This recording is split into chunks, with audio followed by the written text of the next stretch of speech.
Almanya'nın Essen kentinde Çin zulmüne karşı protesto gösterisi gerçekleştirildi ve basın açıklaması yapıldı.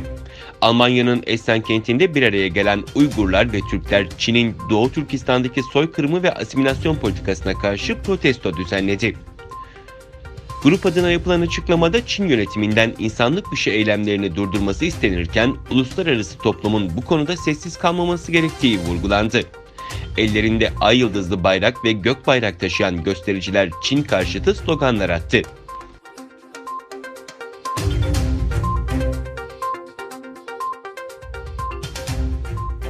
Çin, Uygurların tutulduğu toplama kamplarına ilişkin belgeleri yok ediyor.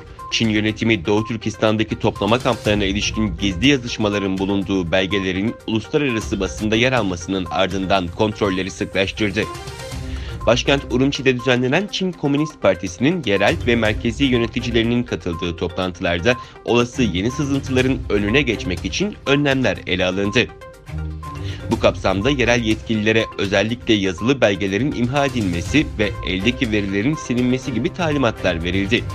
Toplantılar New York Times gazetesinde Çin Devlet Başkanı Xi Jinping'in Uygur ve diğer Müslüman azınlıkları kastederek merhamet göstermeyin ifadelerinin de yer aldığı çok gizli yazışmaların basına sızmasının ardından başladı.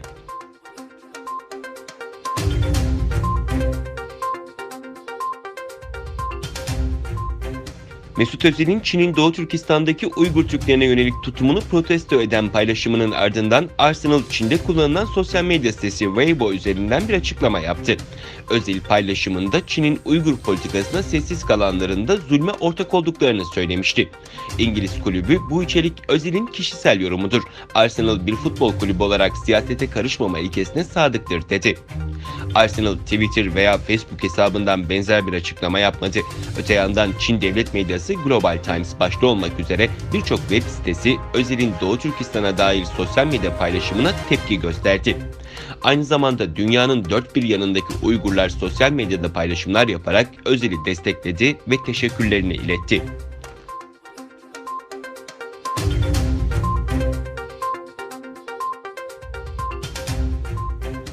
Çin'in geleneksel tıp ve kozmetik endüstrisindeki kullanımıyla el üzerinde tutulan jelatin talebi Brezilya'daki eşek popülasyonunu tükenme tehlikesiyle karşı karşıya bıraktı.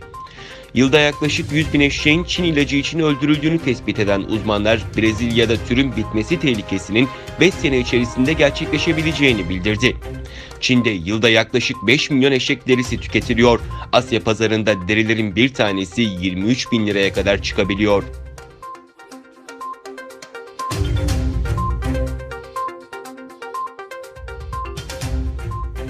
Yeni Zelanda'nın kuzeyindeki Vaakari yanardağında hafta başında meydana gelen patlamada hayatını kaybedenlerin sayısı 15'e yükseldi. Dalgıç ekiplerinin kayıp bir kişinin cesedini bulmak üzere ada kıyılarında denizde arama çalışmaları sürdürdüğü belirtildi. Ülkenin kuzeyindeki Vaakari yanardağında 9 Aralık pazartesi yaşanan volkanik patlamanın ardından adada bulunan 47 kişiden 39'u tahliye edilmiş, 8 kişi ise mahsur kalmıştı.